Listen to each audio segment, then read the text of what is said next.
Hello everyone, welcome to Bozone Meditech and I am Ravinder Pathak. Guys, आज के video में मैं किसी यूनिवर्सिटी या कंट्री के बारे में बात नहीं करने वाला हूं। आज हम बात करेंगे स्टडी अब्रॉड से रिलेटेड स्कैम और फ्रॉड के बारे में। अगर आप लोग एमबीबीएस स्टडी अब्रॉड से करने की प्लानिंग कर रहे हैं तो इस वीडियो को लास्ट तक देखें, सो दैट जब आप एडमिशन प्रोसेस स्टार्ट करें किसी भी कंसल्टेंसी के साथ तो आपके साथ किसी तरह का कोई फ्रॉड और स्कैम ना हो। तो गाइस, सबसे पहले आप लोग इस बात का ध्यान रखें कि जब भी आप लोग अपना एडमिशन प्रोसेस किसी भी कंसल्टेंसी या एजेंट के साथ स्टार्ट करते हैं तो उनको अपने ओरिजिनल डॉक्यूमेंट्स ना दें। स्टार्टिंग में जब एडमिशन प्रोसेस स्टेप 1 स्टार्ट होता है तो उसके लिए आपके जितने भी ओरिजिनल डॉक्यूमेंट्स होते हैं उसके कलर स्कैन कॉपी चाहिए होता है, जिससे आपका इन्विटेशन लेटर और एडमिशन लेटर आता है वो आपको मिलता है सॉफ्ट कॉपी या ओरिजिनल कॉपी। और उसके लिए जो चाहिए होते हैं ओरिजिनल डॉक्यूमेंट्स लाइक आपके पासपोर्ट, 10th और 12th की मार्कशीट, आधार कार्ड और नीट स्कोर कार्ड के कलर स्कैन कॉपी।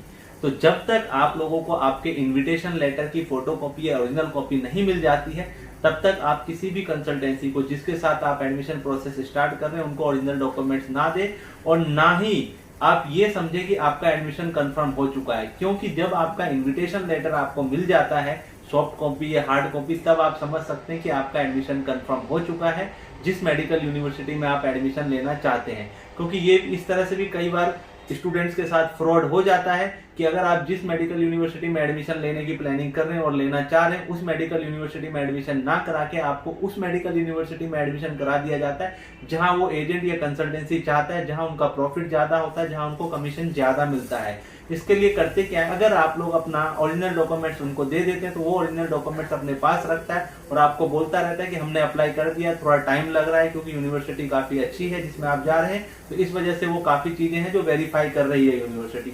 और ऐसे करते करते काफी टाइम हो जाता है और टाइम इतना हो जाता है कि उस मेडिकल यूनिवर्सिटी जहां आप जाना चाह रहे थे उसकी सीट फुल हो जाती है और फिर उन कंसल्टेंसी एजेंट के पास एक वैलिड रीजन होता है आपको बताने के लिए कि सीट फुल हो गई तो हम क्या करें, हमने तो अप्लाई कर दिया था। फिर आप रीचेक करने के लिए किसी और कंसल्टेंसी या एजेंट को कॉल करते हैं जो प्रॉपर एडमिशन आपका उस मेडिकल यूनिवर्सिटी में करा सकता था। वो भी आपको यही बोलेगा कि सीट फुल हो गई, क्योंकि तब तक सीट फुल हो चुकी होती है और जो फ्रॉड एजेंट कंसल्टेंट है वो इस चीज को पता करते रहते हैं कि कब उस मेडिकल यूनिवर्सिटी की सीट फुल हो रही है। तो गाइस, हमेशा ध्यान रखें कि जब तक इनविटेशन लेटर आपको नहीं मिल जाता है जिस मेडिकल यूनिवर्सिटी में आप प्लानिंग कर रहे हैं एडमिशन का उस मेडिकल यूनिवर्सिटी का, तब तक आप किसी भी कंसल्टेंट या एजेंट को अपने ओरिजिनल डॉक्यूमेंट्स ना दें। इसके अलावा गाइस, कि जिस भी मेडिकल यूनिवर्सिटी में आप एडमिशन लेना चाहते हैं उस मेडिकल यूनिवर्सिटी में एडमिशन ना करा के वो आपको ये बोलते हैं कि आप इस मेडिकल यूनिवर्सिटी में चले जाइए, इस मेडिकल यूनिवर्सिटी में चले जाइए, और वो आपको अप्रोच करके उस मेडिकल यूनिवर्सिटी के बारे में बताता है, उसके वीडियोस दिखाता है और इंफ्रास्ट्रक्चर के बारे में बताता है कि काफी अच्छा है। तो हो सकता है कि आप एक बार को उनकी बात मान भी ले कि इंफ्रास्ट्रक्चर अच्छा है, सब कुछ अच्छा है, तो चलो इसमें चले जाते हैं। लेकिन हमेशा ऐसा नहीं होता कि इंफ्रास्ट्रक्चर अच्छा है तो काफी चीजें और भी अच्छी होंगी, क्योंकि एक बेस्ट मेडिकल यूनिवर्सिटी होने के लिए इंफ्रास्ट्रक्चर के साथ साथ quality of education, hostel, faculty, education, जो आपके फैकल्टी है वो वेल क्वालिफाइड उनका होना और मेडिकल यूनिवर्सिटी का एक मेट्रो सिटी या अच्छे सिटी में लोकेटेड होना जहाँ की पॉपुलेशन अच्छी हो। तो आप इन सारी बातों को देखें, सिर्फ इंफ्रास्ट्रक्चर को ना देखें। इंफ्रास्ट्रक्चर के साथ साथ एजुकेशन का होना अच्छा बहुत जरूरी हो जाता है, क्योंकि इंफ्रास्ट्रक्चर लेके आप बाद में रिटर्न नहीं होंगे इंडिया आप अपने डिग्री और नॉलेज लेके रिटर्न होंगे। और यहाँ पे आपको एक FMG एग्जाम भी क्लियर करना होगा जो लाइसेंसिंग एग्जाम है। उस एग्जाम को क्लियर करे बगैर डिग्री आपकी किसी तरह की किसी भी काम आपकी नहीं आने वाली है। तो हमेशा इंफ्रास्ट्रक्चर और हॉस्टल, कैंपस और सिटी में लोकेटेड किस में है और यूनिवर्सिटी कितनी ओल्ड है, गवर्नमेंट है कि नहीं, ये सारी चीजें तो मैटर करती ही करती है। इसके साथ साथ एजुकेशन क्वालिटी भी मैटर करती है कि उस मेडिकल यूनिवर्सिटी की एजुकेशन क्वालिटी कैसी है, उनके हॉस्पिटल्स कितने हैं, कितने हॉस्पिटल के साथ अफिलिएशन है, रिसर्च सेंटर है या नहीं है, लेबोरेटरी है या नहीं है, लाइब्रेरी कितनी है, ये सारी चीजें एक एक करके आप देखें। और जब ये सारे क्राइटेरिया एलिजिबिलिटी फुलफिल वो कंसल्टेंट एजेंट आपका कर रहा हो तब आप एडमिशन प्रोसेस उनके साथ उनके अकॉर्डिंग जिस मेडिकल यूनिवर्सिटी में वो बोल रहे हैं उसमें आप कर सकते हैं। क्योंकि हमेशा ऐसा नहीं होता कि सभी एजेंट या कंसल्टेंट आपको गलत बताते हैं। बहुत अच्छे अच्छे कंसल्टेंट भी है जो आपको सही एडवाइस भी देते हैं, सो दैट आपका फ्यूचर ब्राइट हो। बोजोन मेडिटेक हमेशा आपको सही सजेशन देता है, सही गाइड करता है और एक बेस्ट मेडिकल यूनिवर्सिटी के लिए ही अप्रोच करता है कि आप एक बेस्ट मेडिकल यूनिवर्सिटी में जाइए और आप अच्छे से स्टडी कीजिए। हम एकेडमिक सपोर्ट भी करते हैं, सो दैट आपकी मेडिसिन में जो फ्यूचर हो काफी अच्छा हो। सिर्फ आपके पास नाम की डिग्री ना हो, आपके पास नॉलेज भी हो। अगर गाइस आप लोग एमबीबीएस की स्टडी अब्रॉड से करने की प्लानिंग कर रहे हैं तो आप लोग इस बात को अच्छे से समझ ले कि अब्रॉड की जितनी भी मेडिकल कॉलेज है वो मेडिकल कॉलेज टॉप है, बेस्ट है, लेकिन वो अपने कंट्री में है। इंडिया के कंपेयर वो मेडिकल यूनिवर्सिटी इतनी अच्छी नहीं है, उसकी एजुकेशन सिस्टम जो है वो इंडिया को मीट नहीं करता है as compare to India. Abroad की जितनी भी ये पॉपुलर कंट्री है, Russia, Kyrgyzstan, Kazakhstan, China, Ukraine, Philippines, Georgia, Germany वगैरह, यहाँ की मेडिकल यूनिवर्सिटी आपको वो क्वालिटी एजुकेशन नहीं देती है जो आपको इंडिया में मिलता है। तो हमारा फर्स्ट प्रेफरेंस हमेशा ये होता है कि हम इंडिया में एडमिशन लें, इंडिया में सीट मिले। लेकिन इंडिया में मेडिकल की सीट का कम होना रोड ब्रेक हो जाता है आप लोगों के लिए, और उसके बाद आपके लिए सेकंड ऑप्शन होता है कि आप अब्रोड से अपना ड्रीम फुलफिल करें।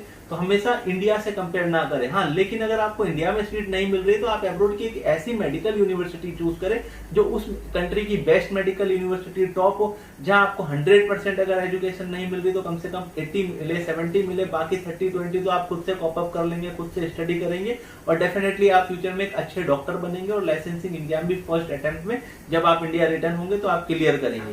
तो आप इन बातों का ध्यान रखिए। इसके अलावा लोन, काफी सारे एजेंट कंसल्टेंट जब आप उनसे कंसल्ट करते हैं और आप उनको बताते हैं कि आपको लोन लेना है और लोन के थ्रू ही आपकी एजुकेशन कंप्लीट होगी, अदरवाइज आप एजुकेशन एमबीबीएस स्टडी बाहर से नहीं कर सकते, तो आपको वो अप्रोच करते हैं कि आप फर्स्ट ईयर में एडमिशन ले लीजिए, फर्स्ट ईयर में जो भी आपका एक्सपेंस है, ट्यूशन फीस है, वो अरेंज कर लीजिए।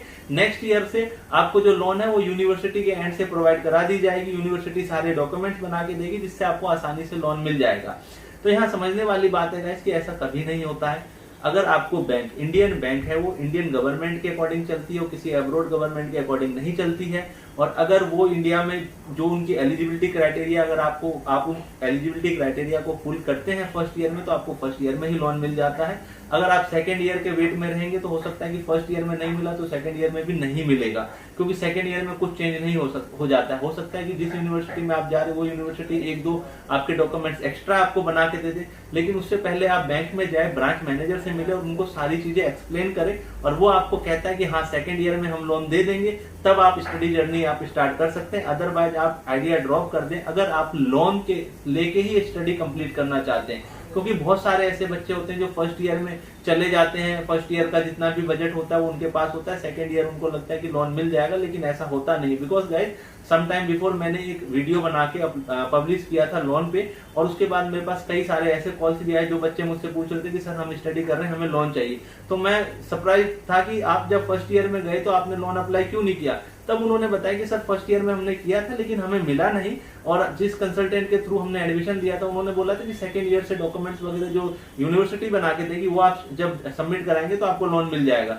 मैंने कहा ऐसा कभी नहीं होता है। हाँ, हो सकता है कि फर्स्ट ईयर में आपके पास कोई रजिस्टर्ड प्रॉपर्टी ना हो, या फिर आईटीआर, या फिर आपके पहले से इतने लोन चल रहे हो जिस वजह से आपको बैंक लोन नहीं दे रही है, और अगर आपने सेकंड ईयर में कोई रजिस्टर्ड प्रॉपर्टी मॉर्गेज वगैरह रख दी तो हो सकता है आपको लोन मिल जाए, लेकिन ये सभी बच्चों के साथ नहीं होता। तो इसका सबसे अच्छा और आसान तरीका है कि आप सीधा बैंक मैनेजर, जहां पे भी आपका ब्रांच है, आपके पेरेंट्स का ब्रांच बैंक है, उसमें कंसल्ट करें, वो आपको सही गाइड करेगा कि लोन आपको मिलेगा या नहीं मिलेगा।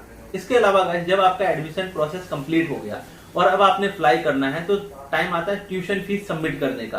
तो ट्यूशन फीस जब आपको डिपॉजिट करना है तो आप डायरेक्ट यूनिवर्सिटी के अकाउंट में कीजिए। जिस भी कंसल्टेंसी के साथ आपका एडमिशन प्रोसेस हो रहा है उनसे बोलिए कि हम जो ट्यूशन फीस देंगे वो डायरेक्ट यूनिवर्सिटी के अकाउंट में देंगे, क्योंकि कई बार क्या होता है एजेंट और कंसल्टेंट आपसे ट्यूशन फीस ले लेता है और आपकी एनुअल फीस ले लेता है और वो सेमेस्टर वाइज डिपॉजिट करता है। 1 सेमेस्टर की करा दी और नेक्स्ट की नहीं कराई, और जब आप उस टाइम तक आपका 6 मंथ ऑलरेडी जा चुका होता है, तब तक आप जब चेक करते तो पता लगता है कि हमने तो एनुअल की फीस दी थी लेकिन सेमेस्टर वाइज ही हमारी सब डिपॉजिट हुई है फीस, और वहां जाके फिर आपको प्रॉब्लम फेस करना पड़ता है कि आप एजेंट को कॉल कर रहे हो, फोन पिक नहीं कर रहा है, वो कह रहा है मैंने करा दी और ये करा दिया, और फिर हो सकता है कि आपको एक्सपेल भी कर दे यूनिवर्सिटी अगर ट्यूशन फीस टाइम पे आपने डिपॉजिट नहीं किया।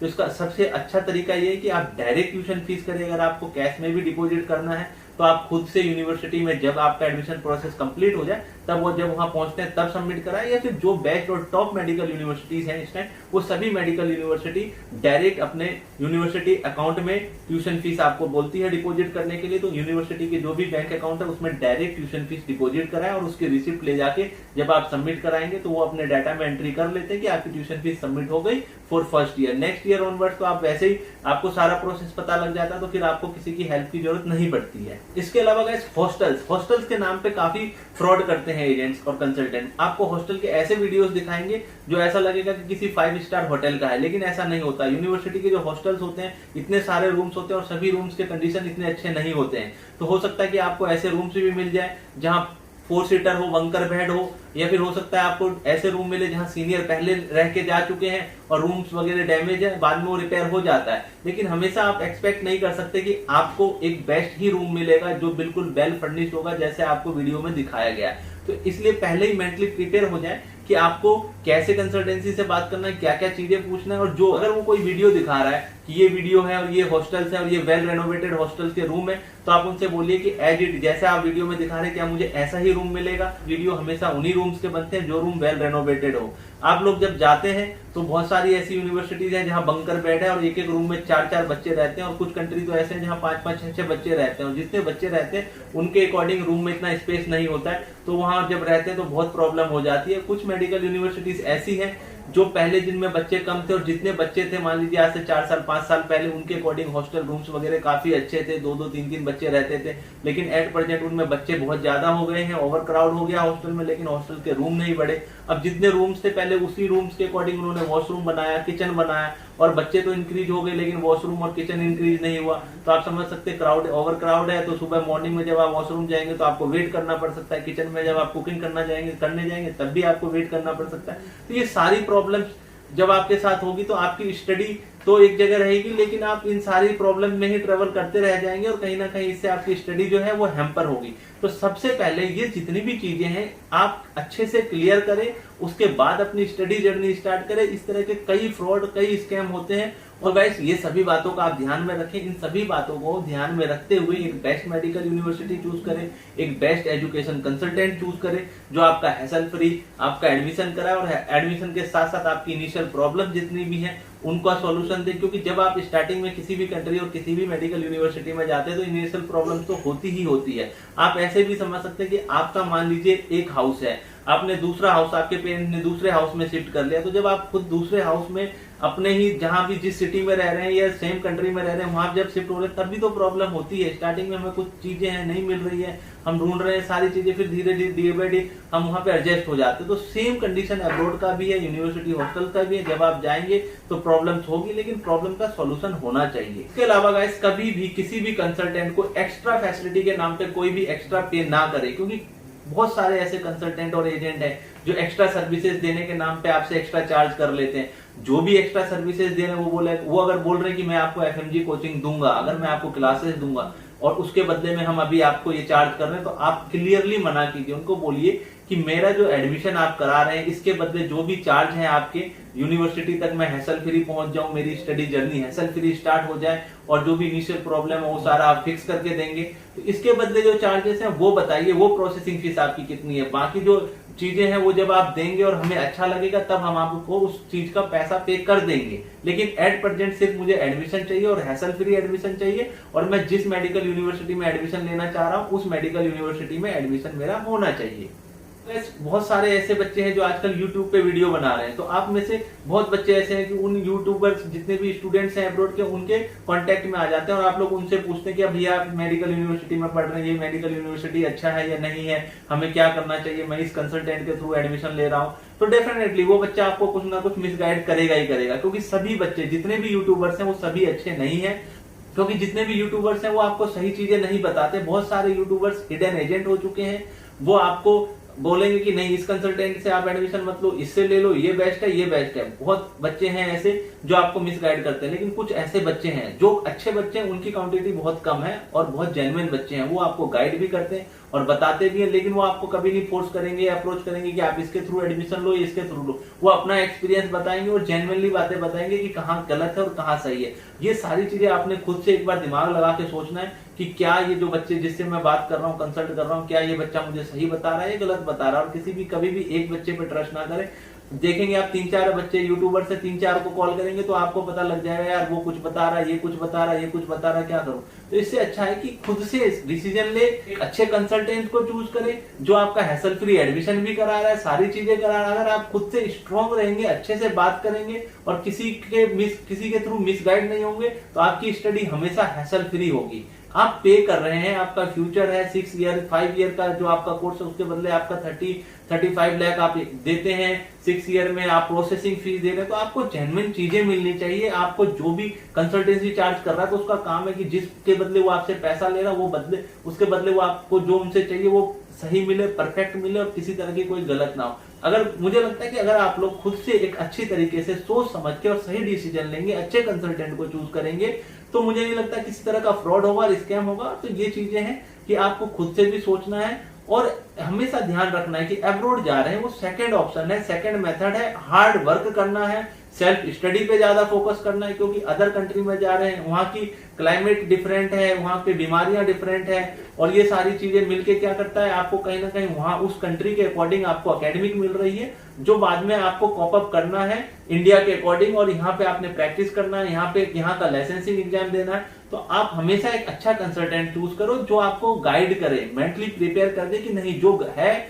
जो वहां की कमी है वो कमियां हैं, जो वहां की अच्छाइयां वो अच्छाइयां, जितनी भी डिसएडवांटेज है एडवांटेज है, आपको स्टेप बाय स्टेप समझाए और आपकी स्टडी जर्नी अच्छे से वहां पे निकले। ना कि आपको बिल्कुल ही सारी चीजें अच्छी बता दिया जाए कि ये एडवांटेज है, आप चले जाइए, हॉस्टल ऐसे हैं जैसे 5 स्टार वाली ट्रीटमेंट मिलने वाली है। कुछ तो एजेंट ऐसे हैं जो बोल देते हैं कि हॉस्टल में तो स्विमिंग पूल भी है, तो ऐसे और बच्चे सब कुछ आप मान लेते हैं, तो ऐसा कभी नहीं है। अच्छे से डिसीजन लीजिए, अच्छे से स्टडी जर्नी आप कंप्लीट कीजिए। रीजन है कि बच्चों को स्टार्टिंग में बताया नहीं जाता है, अब्रॉड चले जाते हैं बच्चे, जो भी सच झूठ बोल दिया जाता है उनको, बहुत अच्छी यूनिवर्सिटी है, ये है वो है ऐसा है, और बच्चे जब इंडिया में रिटर्न होते तो एफएमजी का एग्जाम क्लियर नहीं कर पाते। जो बाइलिंगुअल मेडिकल यूनिवर्सिटी है उसको भी इंग्लिश मीडियम बता के भेज दिया जाता है। कुछ मेडिकल यूनिवर्सिटी ऐसी थी जो बाइलिंगुअल थी, स्टार्टिंग से बाइलिंगुअल थी, 4-5 साल से उसमें इंग्लिश मीडियम टीचिंग हो रही है, और वो आपको बता देते हैं कि अभी इंग्लिश मीडियम टीचिंग हो रही है, तो आप लोग भी चले जाते हैं। भाई 5 साल में इंग्लिश क्या, वहाँ की फैकल्टी जो जिंदगी भर रशियन में पढ़ाया वो 5 साल में इंग्लिश सीखे कितना फ्लुएंट हो गया होगा कि बच्चों को अच्छे से समझाएगा। कुछ नहीं करते, आते हैं प्रोजेक्टर लगाते हैं, स्लाइड अप डाउन कराएंगे, आपको समझ में भी नहीं आएगा। खुद से पढ़ना है, जितना पढ़ लिया आपने, बाकी सारी चीजें ऐसी हैं। और ये सारी चीजें मिलकर एफएमजी का जो आप पासिंग रेशियो देखेंगे वो काफी कम होता जा रहा है। इस वजह से गवर्नमेंट भी अब स्ट्रिक्ट हो गई है। एनएमसी का जो नया ड्राफ्ट आया था वो ड्राफ्ट अब एट प्रेजेंट तो रिमूव हो गया है, लेकिन वो अभी अपडेट होके दोबारा आएगा और वो इम्प्लीमेंट होके ही आएगा। तो बहुत सारी बातें आपको ध्यान में रखना पड़ेगा, तब जाके आप एक अच्छे डॉक्टर बनेंगे अगर आपका ड्रीम मेडिसिन का है। अगर आप बोजोन मेडिटेक के थ्रू हमारे थ्रू एडमिशन लेना चाहते हैं तो आप मुझे डायरेक्ट कॉल कर सकते हैं। हम आपको एक बेस्ट मेडिकल यूनिवर्सिटी चूज करके देते हैं जहां हमें पता होता है कि बच्चा 6 साल रहेगा। मान लीजिए कल को हमारी कंसल्टेंसी रही या नहीं रही, लेकिन बच्चे को किसी तरह की कोई प्रॉब्लम नहीं होगी। तो आई होप गाइस कि ये वीडियो आप लोगों के लिए इन्फॉर्मेटिव हो। अगर इन्फॉर्मेटिव लगी हो तो वीडियो को शेयर करें और चैनल को सब्सक्राइब करें। Thank you for watching.